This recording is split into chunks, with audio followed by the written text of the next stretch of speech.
Get it going. What's up, everybody? We're back on the West Coast Preps Podcast Network. It's been a while since you've seen my beautiful face. But we've also got Alec Simpson joined by me, the Catapult scouting legend. He's got the Top Gun mustache going on, joined here by Chris. Oh, yeah. How's it going in SoCal, Alec? How's everything down my way? It's going well, man. It's going well. It's definitely an exciting time here with summer camp season. You know, the kids are starting to ramp up, see the scholarship offers starting to funnel through the Twitter page, the Twitter space. And it's just really exciting to see these much deserving scholarship offers come through here in California. But the sun is shining. It's a beautiful Monday here in SoCal, and excited for the fall season here coming up in a few months. How important are these showcases and camps for these kids? Man, I tell you what, I think these showcases are major parts of the recruiting process. You know, I think just getting your face out there, you know, really being able to show what kind of body type you're producing right now to these college coaches, showing that you've really been putting in that work this offseason and that you're really starting to improve, you know, technologically. You're starting to become more technologically sound. You know, you're improving fundamentally. You're learning more about the game. You're able to move faster at the college pace. You're showing these college programs that you are, you know, proving to them you can play at that level, and just getting your name on their board. I think more so than just being a scholarship guy, you know, when you get out to these camps, you're getting your name in front of these college coaches. I think that's a huge thing, and just getting that exposure out there to those guys and getting out to these camps, I think it's a huge part to your development. So definitely a big part in the recruiting process, and I'd say take advantage of it so far these last couple of weeks. Maybe your guess, what percentage of recruiting is a kid's high school film? What percentage is them going to camps and showcase and showing what they have there? And what percentage maybe is everything else if you just had to take a little guess at it? I know it's probably different for every coaching staff, but on average. So you're saying breaking down the camps, well, you're talking about college showcases, or yes, would you mind rephrasing that? Yeah, the college showcases, like what the Fresno State ones, Sacramento State, San Jose State, all the ones that we've had held. Are you just saying like stage them from importance, or what do you mean? Yes. So like, let's say maybe a film is 40% of a kid's recruitment is how important it is. Showcases are right. 20%, whatever. Just kind of gauge it like this. Well, I'll tell you what. I mean, I think film is a huge part of the recruiting process. So I would put that at the top end of the percentage. I'd even give it 50%, 50 to 55%. I think film is a huge part to really being able to prove that you can play at the next level. Showing that you could showcase yourself at a high talent. Being able to play at this level, you know, at the high school level. We got tough football here in California. So if you can be the top end of your competition, be first team all section, first team all region, and really prove to be a standout prospect in your area, I highly suggest, man, that you put out the product on the field. I think that's just really important. So I'd give that 50 to 55%. And then in regards to the showcases and camps, that's definitely a huge part of the recruiting process as well. I would give that a 30% portion of how important that is. Just being able to get your name out there to these college coaches, showcase how big you've definitely gotten from the last season to currently now. I think that's a really big part of showing yourself to those college coaches. Also, like I said earlier, showing that you're technologically sound, that you've improved your mechanics, you've improved your technique, you've improved your football IQ. I think that's really huge in the football recruiting process. And then I think the next part that we really got to dive into, man, is being able to self-market yourself to these college coaches. I think that is just the huge, you know, the icing on the cake, in my opinion. I think that's really what's going to set you apart, is really being able to consistently post Twitter videos of you at these camps and combines. Also being able to continuously post videos of you working out, getting ladder work in, really being able to show, you know, the route tree, being able to show you if you have hip flexibility, good hip movements, and if you're a quarterback, you're constantly throwing out with your receivers and really being able to improve that chemistry with your guys. I think that's a huge part, just being able to self-market yourself there. Like Chris and I talk about, man, make sure you consistently get those GPAs updated in your bios. Your updated height and weight is in your bios. And, you know, we got to also get that accurate height and weight. If you're going to put 6'3" and we see you in person and you're 6'1", in our database, we're going to put 6'1". So make sure you get that accurate height and weight. Current high school you're at. I think that's super important to all the guys that are, you know, currently recruiting you, all the college coaches and scouting guys like us. We want to know which high school you're currently at.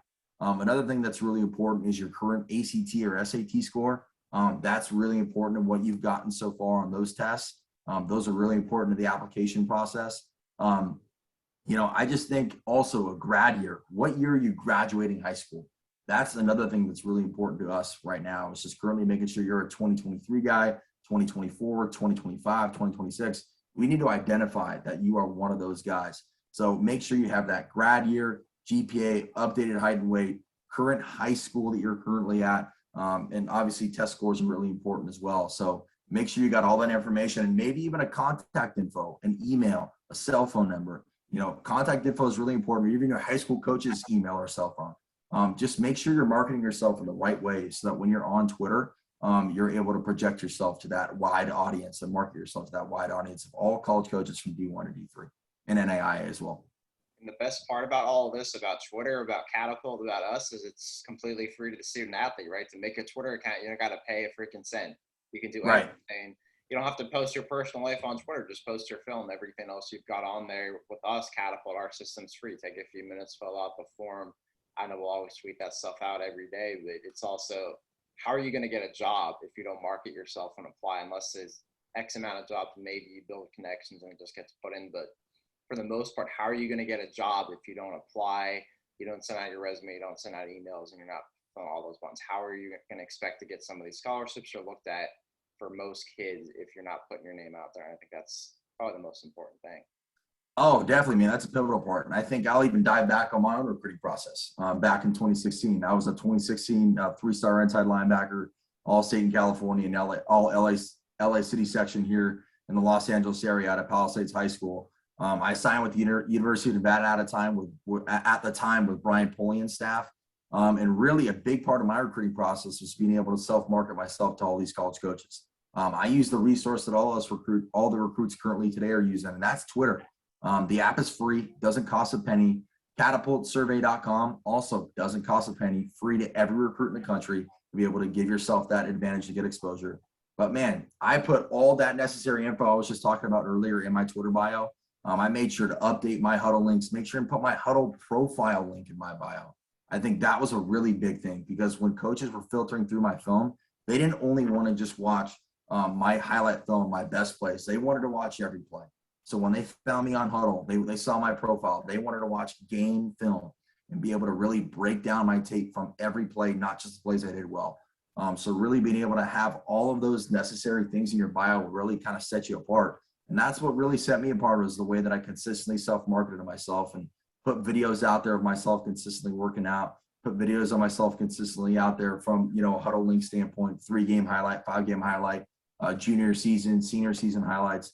Those are really important to continuously update yourself. And that's really why you'll put yourself on the map on top of just making plays. Marketing yourself is a really big part to that recruiting process and really get yourself in the window of all those college coaches.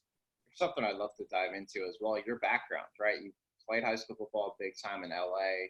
You played Division I football at the FBS level. Now you're a college scout. So just take me through your career.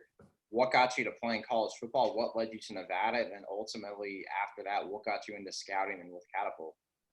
Definitely, yeah. I mean, I had a pretty unique journey. I've kind of seen it all in a sense. So they call me a journeyman in a way. So, started my high school career out here at Palisades High School in the LA City section.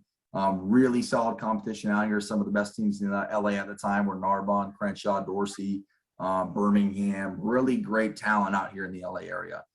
So I ended up rooming with a few guys from Narbonne when I played in Nevada at the time. Danny Brown and Lawson both had great careers in Reno. So it was a 3-star linebacker in the LA City section.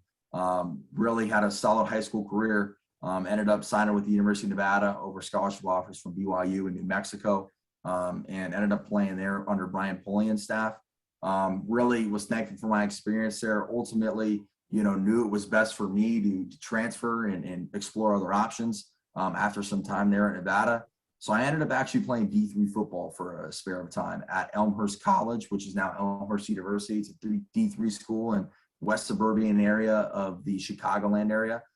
Played there, under Coach Plans, really good dude. But I ended up actually tearing my rotator cuff and also tearing my labrum in my shoulder in the first game there for the Elmhurst Blue Jays, and kind of looked up in the sky and said, all right, I think it's time to ultimately go to college and get a really good experience. So ended up transferring, finishing my education at Arizona State, where I studied communications. And really that's where I got into exploring my passion of scouting and talent evaluating. I worked for Rivals.com for 2 years over there, covering Arizona high school football and recruiting. Really got to dive in on scouting reports, analyzing the high school talent out there, ranking guys, really being able to explore and go take a deep dive outside of just playing the game of football and really being able to evaluate the talent from possessional breakdowns. So really got to expand my passion there and really loved it and really had kind of an obsession for it, for those couple of years. And that just really being able to explore that other side of the game of football really made me want to dive into a full-time career in this. So after college, covered USC football and recruiting, covered Pac-12 football and recruiting for Rivals.com as well. Catapult Sports reached out to me April of 2021 and, offered me this job here as California scouting director here. And I'm super thankful for the opportunity to be here, give back to my home state, really being able to understand the recruiting landscape here in the state of California. I think was a big thing for me. Just having been a recruit and having that experience was just super helpful for me in this transition here at Catapult. And I've loved my job ever since. So it's been really great to be able to give back to the community, give back to the state, and show these kids, man, that, doing the right things and taking the right steps in the recruiting process can help you get to the exposure, for D1, Division III, and NAIA colleges. And how important is Catapult for kids, and what separates this company from everybody else? I think Catapult is a huge part in the recruiting process here for kids. I think when I look back on my recruiting process, Catapult wasn't fully around when I was in recruiting. XOS Digital was around, but I didn't have the knowledge of Catapult. I think if I had the knowledge of Catapult, like I do now, obviously I think it would have really changed my recruiting process quite a bit. Being able to reach out to guys like myself and Chris, being able to put yourself on our platform, our database, get yourself in, the wheelhouse of what we do. We work directly with these college programs, in the Pac-12, in the Mountain West, all schools around the country, and over 250 plus colleges from D1 to NAIA. So we do a great job of really being able to filter the information that you guys give us, which is your huddle links, your Twitter bios, your current height and weight, your current contact information, and all of your updated information for us. We funnel all of that, directly to some of the top college programs in the country, and they have access to all of that so that you are in, their window of viewing, in the recruiting process. So I think Catapult is just a major tool for these college programs, and it's a major tool for you to get that exposure you deserve, and it's all free to every prospect around the country. So I think it's a major tool for success here in recruiting, and we're changing the game here, man, day by day. So get with the train while it's rolling. Now, what about those tracking devices we would put on kids? So I know at the camp we held there a couple months ago, the West Coast Preps camp only put on kids, and I know you've had these kids wear them at practices.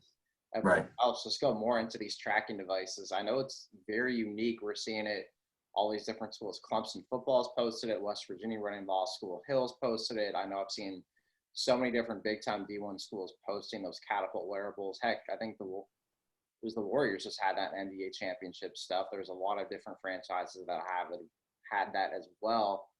So what are these tracking devices that kids are wearing, and what are some of those things that it tracks? Well, these tracking devices are changing the game we view the scouting process. So when you look at the 40-yard dash, right, I think that's a very nerve-wracking 40 yards for a lot of the guys in recruiting. I remember when I ran my 40-yard dash at the Nike Regional Opening Combine at Redondo Union High School. It's probably one of the scariest moments in my recruiting process. I knew that moment was either going to make or break me, right? I ran a 4.840, so I'm not the fastest cat on the planet. But for me, that process is really nerve-wracking for me. And I think you look at today and the way we're evaluating now with these GPS wearable tracking devices, we're tracking miles per hour during a game or workout. So when you hit those top end speeds of 20 to 21 to 22 miles per hour, you're thinking, what is that metric, right? What is that saying? You're hitting 22 miles an hour. That's your top end speed while you're working out during the game of football, not just a 40-yard dash. You're exerting the most energy you can during a game without even knowing it. And we're getting those metrics and sending those directly to those college programs. So that specific miles per hour, stat, I think that's becoming the new day and age of scouting and player evaluation. And we're really being able to filter that directly to these college programs. And it's a game changer. It is changing the way we view evaluation. So I'm really excited about the future, the way that this is going. But, man, we are taking game speed now in the game of football, not just the 40-yard dash. We're taking the entire duration of a game, a pre-workout, a during workout. We're gathering all of that data and sending that directly to 250-plus college programs. And it's changing the way that these guys are seeing the evaluation process. You're seeing it on all Pac-12, Mountain West schools, ACC, SEC, Big 12, Big 10. All of these schools are using this device now so they can really track their guys' performance during a workout. And we're tracking the performance now in the evaluation process here today.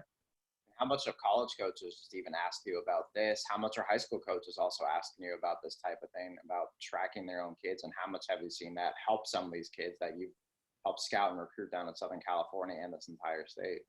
Oh, I mean, we got college coaches all over the region asking about it. I mean, we held our camp, there were guys asking about one of the top DBs in the Fresno area. What did he run? What were his miles per hour? What were his metrics there? What was his top speed? They wanted to know because they're starting to see we're really starting to turn the tide on the way we're viewing the evaluation process things, and they wanted to get more information. So to be able to gather that miles per hour metric, that's really what they're taking, their hands on right now, and really being able to expand the way they evaluate. So it's definitely becoming a big part of the college football world. We got guys all over the region asking about it, and guys all over the country asking all of us scouts about what this really means and how it helps us in the evaluation process. And we're able to really identify that for those guys, and it's definitely becoming a game changer. I know a lot of kids, they'll say they have college football dreams. They want to play SEC, Pac-12 football, whatever it is. But it's such a small percentage. You look at these statistics, right? 7.3% of high school kids even have a probability of playing NCAA sports. 2.9% of those kids to D1, 1.9 to D2, and then just over 2% to D3, 2.5% to be exact. What separates kids from being recruited and not being recruited? How do you get yourself into that small percentage? I would say there's two things. You talk about the recruiting process, right? Do you love the recruiting process or do you love playing the game of football? When you love playing the game of football, that's what's going to separate you from loving the recruiting process. Twitter graphics are cool. Those photo shoots are cool. Being able to have college coaches following on Twitter, that's cool. Posting videos, that's great. But you got to love putting in the work. You got to love putting in the grind when nobody's looking. You got to be able to continuously showcase that you are a top worker on your football team and in your region, and show that you're making plays, man. You're separating yourself from the average pack.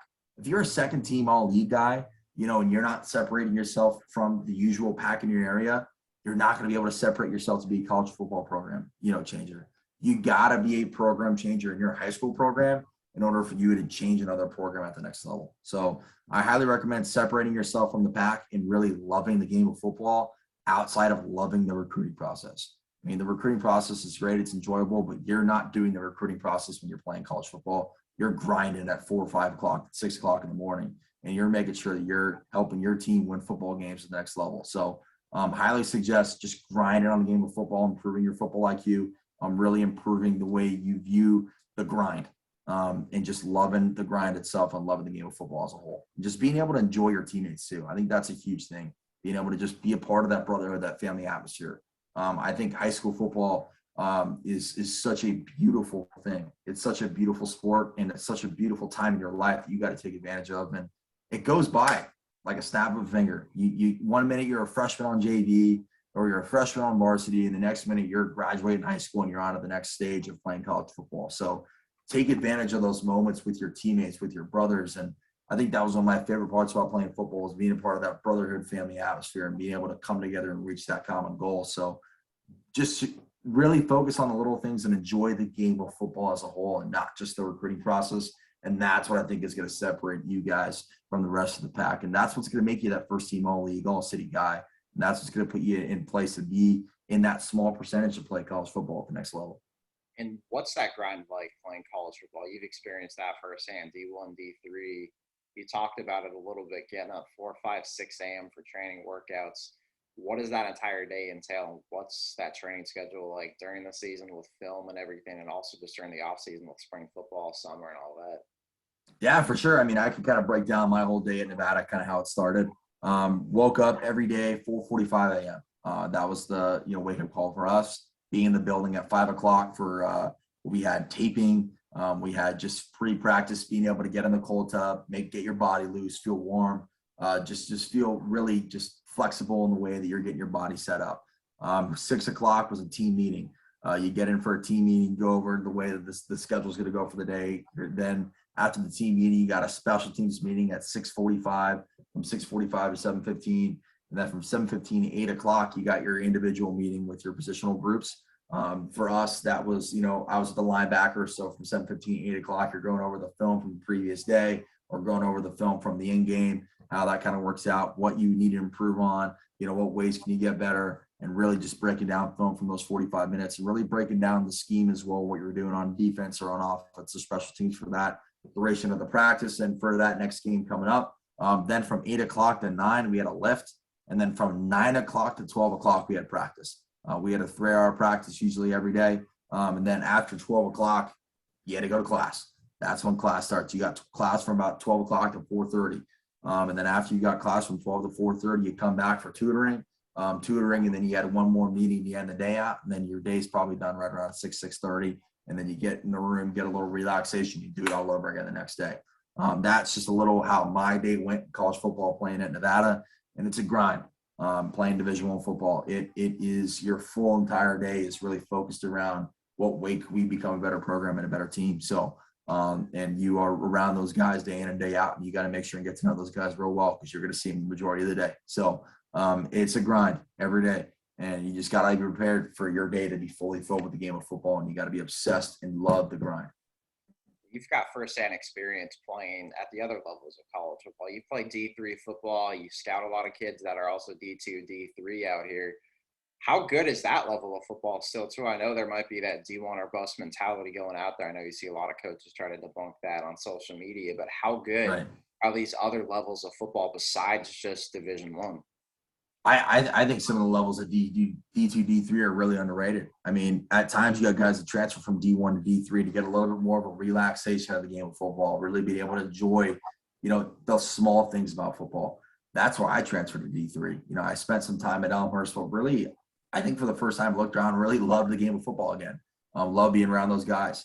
And it just kind of gives you a little step back of just, it's not as rigorous. It's not as time consuming. But it's still, man, it's a high level of football, man. You got guys from that Midwest region that I was playing in that Illinois, Wisconsin area, some big boys that are able to move around and make some plays. So really an underrated level of talent in that area where I was playing at. And there's some big time football players in D3, D2. There are some guys that year in, year out in the NFL draft that are getting drafted from Wheaton College. You got Wisconsin Whitewater, Wisconsin Platteville. There are guys that are in those regions, in those areas that are going to the NFL. It's happening every now and then, not every year, but it's happening. So, do not underestimate the levels of D2, D3, because I'll tell you what, man, there's some big time football players making plays at the D2, D3, and even the NAIA level. I could maybe even be making plays at the D1 level. Just their story took them different places, took them a different route, took them a different trajectory. But I'll tell you what, man, do not look down on D2s and D3s. There's some good football there, man, no doubt. And what's your biggest regret from your recruiting process? What's one thing now maybe you would change or do differently, and some advice for these younger kids coming up today? That's a good question. I think for me, I don't have any regrets. I'm thankful for the way my recruiting process went because I look back now at 24 years old. I'm able to help kids now of this generation really filter through and understand the recruiting process as a whole. I think the one thing, the way that I look back, I wish I knew more. If there's one thing that I could say, I wish I knew more. Other than that, no regrets. I'm thankful for all the learning experiences I had, the ups and downs and twists and turns. They helped me really develop this deep level of knowledge of the recruiting process as a whole to where I can help kids of this generation navigate the recruiting process the right way.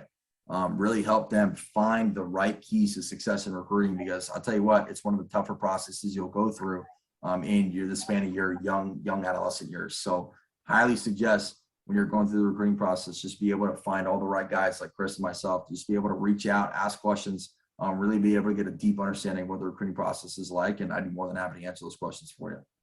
And what were you looking for in a school, and what's your advice to kids on maybe some priorities, things they should look for and evaluate when also looking for maybe schools to attend? Definitely. I mean, I think back then in the recruiting process, what I was looking for was a cool stadium atmosphere. I was looking for a brotherhood camaraderie. I was looking for my preferred major in broadcast journalism communications. I think if I look back and, look at now, what would I look for now? Are these coaches promising me playing time? Because if they're promising me playing time, I'm going to host that red flag right away. I think nothing is promised in college football, and I'll tell you that right now.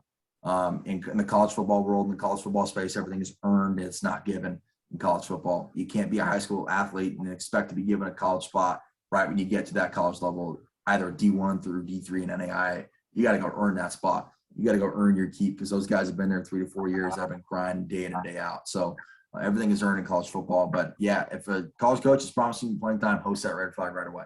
I think the other thing you got to look for when you're in this recruiting process, as well as when you go on these visits, right?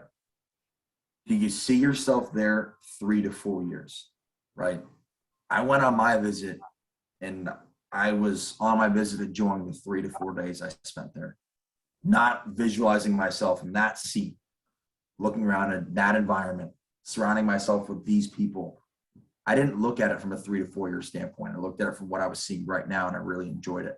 But when you take your seat in that team room, when you're driving around in that city, when you're driving around in that area, in that environment, are you comfortable there? Are you happy spending your everyday life and your days off in that space, in that environment, in that city? You have to fully be happy with the fact that you're going to be there for not only 3 to 4 days, but 3 to 4 years. And I want you guys to fully understand that these are really big things to look into. And when you're talking to these college programs, these coaches, are these coaches preaching family, or are they about family? Are they showing you that family is, this is what we have as a family, or this family is earned here? You earned being a part of this family. This is a family without me even telling you. And I think that's what's really going to separate some of the college programs. So the rest of them is that they just show you. They're not even preaching it. They just show you. So definitely a few things to look for in there when you're going through the recruiting process is definitely just to be able to, understand that family is shown, not just preached. And don't ever get promised playing time, and understand that you're going to be at that college spot 3 to 4 years, not just 3 to 4 days. So definitely have a big understanding of that in the process for sure. I know a big concern that I've heard from a lot of people is with the transfer portal and everything that's happened there, how much they're expecting it to at least affect high school recruiting for some of their kids. For sure. The numbers in the portal, how many do end up finding new homes, et cetera, all those different statistics. But how can high school kids counteract that and maybe make it so there's less, or even not a worry at all about, hey, okay, there's some extra kids in the transfer portal they may take, but how do you just not worry about that as a high school kid and get yourself to that point to where you counteract that, and heck, no matter what, you can still get yourself to a new home? Right. I mean, I think it's hard not to look at the transfer portal. And I think it's hard also not to look at junior college football. You got two factors now that you're battling against, not just transfer portal, it's junior college as well. So you got to understand, when you're also looking at these college programs, look at their roster, what's currently on their team. Okay, so if you're a linebacker, right, you're an inside backer, and you look at the roster, you see about 14 backers, they're all sophomores and juniors. You probably aren't going to play for a very long time, unless you're a game changer. You want to face those odds, you want to go in there and compete, by all means, go in there and compete, and if it's a great fit. But I'll tell you what, if you want to go in there and understand that you got a fair shot, look at the positional guys, see how many guys are there at your spot, and understand that, if they only got 6 or 7 dudes, maybe that's something you can compete with, and understand that that's a roster that you can manage and ultimately climb up to when you get into the building. So definitely understand what's on the current roster and what they're currently recruiting as well. And ask these tough questions to these college programs. Ask the tough questions to the college coaches. Are you recruiting me as an inside backer? Are you recruiting high school guys? Or are you also recruiting the transfer portal? Are you also recruiting JUCO? These are more than acceptable questions to ask, and you can be as upfront as possible with these guys, because they can be as transparent with you with where they're at as well. I think it's a two-way street in the recruiting. You should be able to interview them too. They shouldn't just be able to interview you. Ask all the important and right questions on who they're recruiting as well, and who's currently in their building, so that you have a fair chance to compete when you get there at the next level. So I highly suggest asking who they're currently recruiting right now, and understand that, like, that's who they're gonna try to pursue. And do you want to be faced up on those odds? And I think those are completely fair things to ultimately observe in the recruiting process as well. One of those things too, when you're looking for a college to attend, you want to ask questions. When you're on tours, you want to ask questions to people running the university, or for jobs, you ask the interviewer some questions about the company that you might not know, or some questions that there is. And if you don't ask questions, you'll never know. And then who knows, you get there a year in, you're like, this is not what I expected. Well, maybe it's because you didn't ask any questions. And college coaches, most all the time, they're going to be honest with you and tell you straight up who they're recruiting, what their board looks like. Right. Gotta ask those questions, right? That's what you're supposed to do in class, jobs. If you don't ask those questions, you're not really gonna know what's gonna go on in anything. 100%. Couldn't agree with you more. And now you're scouting in terms of positions. Let's make every answer as quick as you can. Okay. The biggest thing you look for when scouting each position. First, let's start off with the quarterback. I think quarterback, first thing we look at, composure. Is he calm when he's under center? Is he calm when he's in shotgun? Is that kid got relaxed feet when the ball snapped? I think that's the one thing I think I look for right away. Is he tense? Is he shaken up by pressure? Or is this somebody that's going to be sitting in the pocket willing to take a shot? The other thing I think I look for as well is mechanically, are his feet set? Is he throwing off that front foot? Is he throwing off that back foot? Where is his release point at? And I think those are just a few things to look for in the quarterback. Is he really a gamer? Is he going to be a game changer? And can he throw the ball well intermediately with accuracy and downfield accuracy as well? So definitely kind of the few things I look for right away when we start talking about quarterbacks. And what about running back? Running back, I think the first thing for me to look for is the guy going to move. Is he going to run straight forward? Is he going to go side to side and be kind of a shifty, vision guy? If we got a straightforward running back that's willing to really punch that 2-4-6 hole, 1-3-5 hole, a guy that's really going to come through and run through his right run gap and make a play, that's a difference maker. That's a guy that's going to be willing to fight for those extra yards after contact.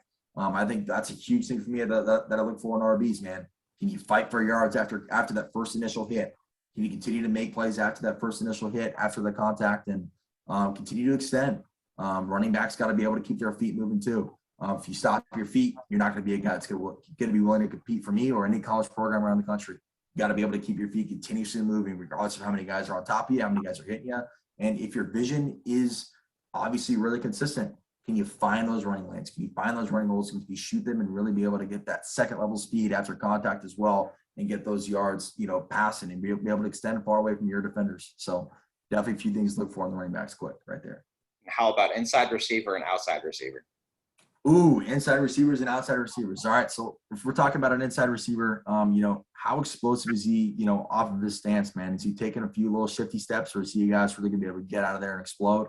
Another thing, when he's breaking in and out of routes, is he sinking his hips? Is he really being able to get down there, sink his hips and really being able to separate himself from opposing defensive backs and really be able to get those yards after catch as well? I think that's really impressive for me from an inside receiver standpoint. Outside receiver standpoint, is that a guy that's really being able to extend the field vertically? That's a huge thing to look for. Can he extend that field vertically, separate himself from that second level gear, separate himself from defenders? Can he high point the football while it's in the air? Can he be a 50-50 guy? Can he be a guy that can go up and get it and compete for that football, or is he going to be a guy that's going to wait for it and come to his hands? You got to be able to compete for that football. And another thing, when you're separating from those routes, are you really being able to sink those hips as well? Can you separate yourself in and out of breaks? And those are kind of a few things I look for from the outside receiver spot as well. And what about tight end? Tight end is probably one of my favorite positions to evaluate on top of offensive line. Tight end, whether you're in the slot or whether you're in the, whether you're on the line of scrimmage, you got to be a difference maker. You got to be a guy that's going to be willing to catch the football after contact. You got to be a guy that's also going to be willing to extend the field vertically. You got to be a guy that's going to be willing to compete. The tight end spot is a tough and aggressive position.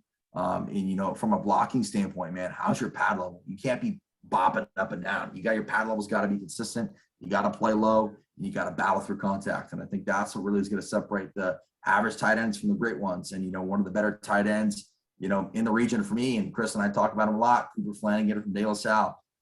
Watch that guy's tape. He does it at a very high level and really projects as, one of the top P5 tight ends in the region. That's why he's going to Notre Dame. So highly suggest watching his film for the tight ends in the area. Check that kid out. He does it from a really, high level. He's very fundamentally sound. So tight end for sure. That's a few things where you look for right there. But before we go to the next position, let's add some kids' films that maybe kids can check out too. I'll tweet all these different links later. But now quarterback, sure. One kid you could think of film that somebody should watch. Quarterback for me that I look into right now that, does all the little things well mechanically. That's really calm, fluid in the pocket. Aiden Childs, Downey High School. Check out his huddle profile. Just committed to Oregon State. Was one of the hotter quarterbacks here in this last spring cycle. I'm really starting to see his recruitment jump because you watch this kid in the pocket, man. He's calm, he's poised, he's patient, sets his feet when he throws the football, and he's really fluid mechanically. Aiden Childs is definitely a guy right away that comes to mind that I'm like, you got to turn on the tape. What about running back? Running back for me, there's a lot of guys that I think come to mind for me, but I think it's just a tough position. But Charles Greer for me is the one guy out of De La Salle that you got to watch. Really just fluid vision wise, is a guy that can extend plays after contact. He's a hard runner. I think he's able to separate himself, be able to get into that second gear and extend yards after contact. He's an intriguing prospect at the running back spot for sure, without question. Receiver.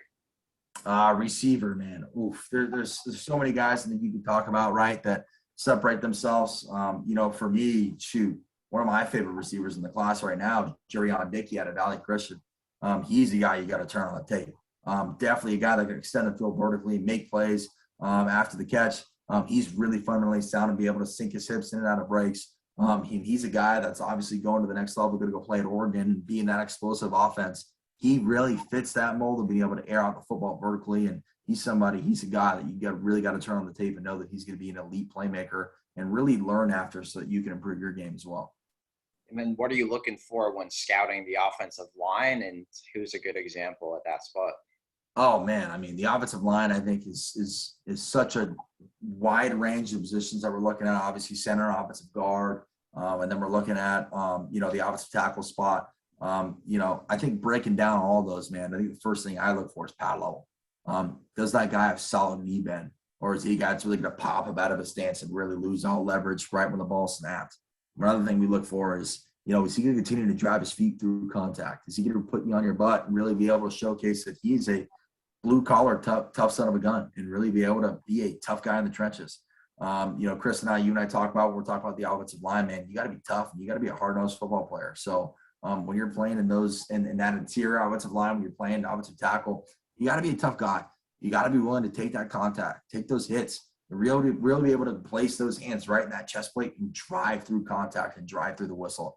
And a guy that I think does that at a high level, does a great job, is Luke McClinklow out of Oaks Christian High School. He plays at an elite high level right now over there, and he's got a top 5 of some of the top Power 5 programs in the country. So, he's a guy I definitely would emulate that tape off of for sure. And the defensive line, interior defensive line, and on the edge, what are you looking for at those spots? Oh, man, I mean, if you look at the interior defensive line and on the edge, I think you look for explosiveness off the snap, right?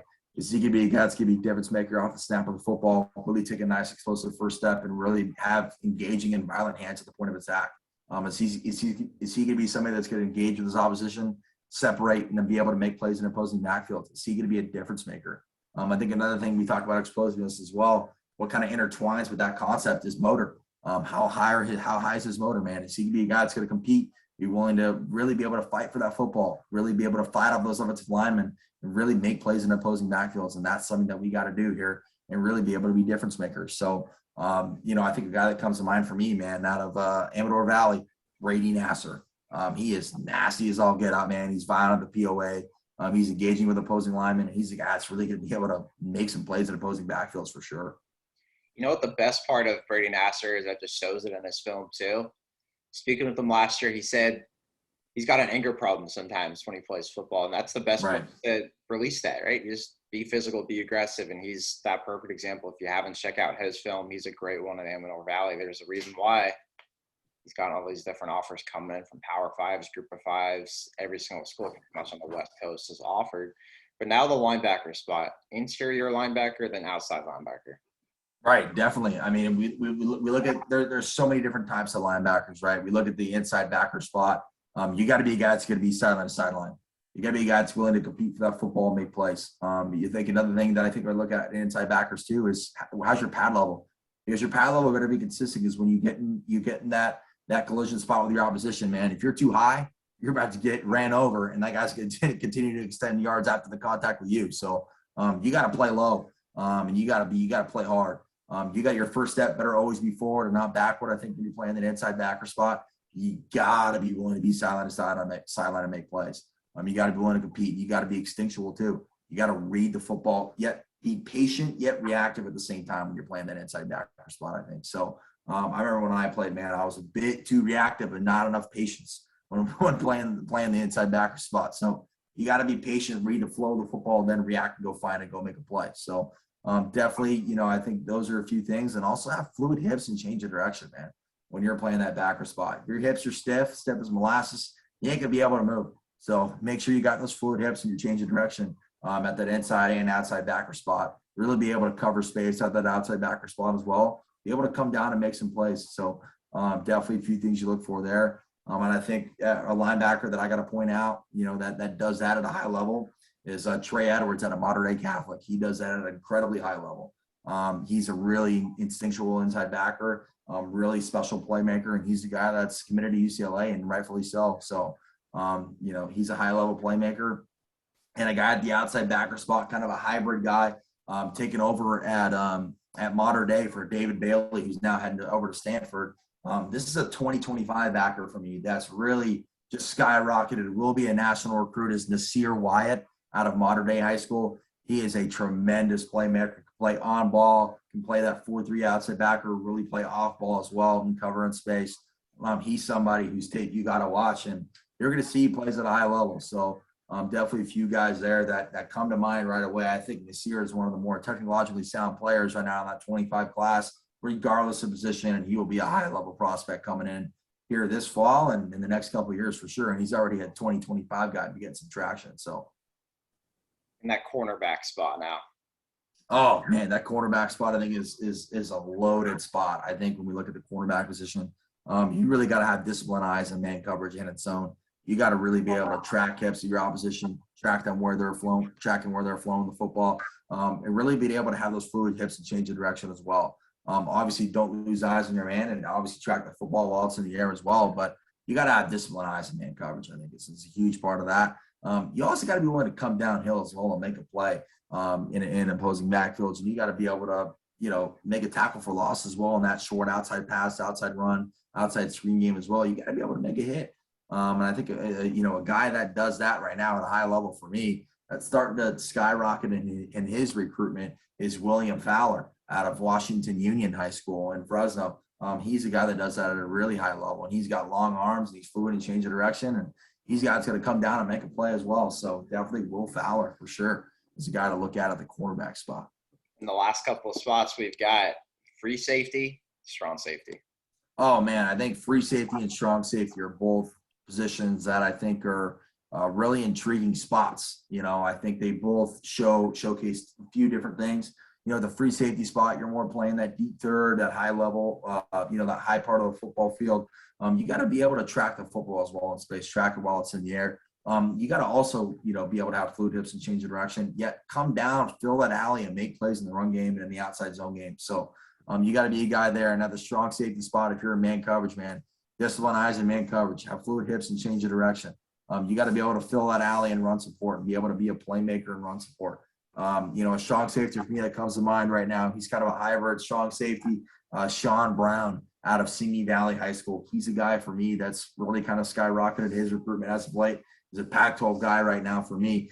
He's a 2.5 in the system on our rating scale, and, he's a sure P5 guy. So Sean Brown, definitely got to watch his tape out of Simi Valley, and he will be a sure Division I guy, and it's going to be exciting to see where he signs. But definitely a few quick notes to look at, from strong safety or free safety standpoint, and we want to go more in depth on that. We'll have one other podcast for that as well. Yeah, we will. We'll definitely have more breakdowns and everything else as Alec and I keep going through this off season. But before we wrap this up, Alec, anything else you've got? Anything you want to mention about Catapult before we go? Yeah, I mean, Pat, you guys in the recruiting process, Catapult is 100% free to all the recruits here in the entire country. Everybody, it's free, and it's a quick link at catapultsurvey.com. I also want you recruits to know as well, man. My DMs are always open. If you got any questions on the recruiting process, I went through it myself during the Twitter era. I went through it myself during the huddle era. I went through it in the self-marketing era of the ways that we got to get ourselves in front of these college programs on our social media platforms. So if you guys have any questions on the recruiting process, on what I learned, ways that, you guys can improve on your ways of self-marketing techniques to the recruiting process, please do not hesitate to reach out. My Twitter is at AlecSimpson5. More than happy to help you guys through this process. And, this recruiting process should be 100% free. Don't ever pay more than a penny to get recruited. And, those are my last words right there on the recruiting process. And I'll drop the mic right there. That's perfect. We got the Alec Simpson iconic mic drop here in the West Coast Preps Podcast Network. Everybody, thanks for joining us and for listening. We're back with our podcast. I know Greg's got his podcast coming back again this week after the Warriors won the title, so that should definitely be a lot of fun with that guy. It was a lot of heartbreak. I think 2 weeks ago when he recorded thinking the Warriors had no chance after losing, I think, game 1 to Boston there a couple weeks ago now. It's going to be a good time for him, so be sure to listen to all of these. Hit the subscribe button on YouTube, Apple Podcasts, Spotify, all of that. And follow us on Twitter at West Coast Preps _. Until our next episode, take care and enjoy this Warriors championship ride.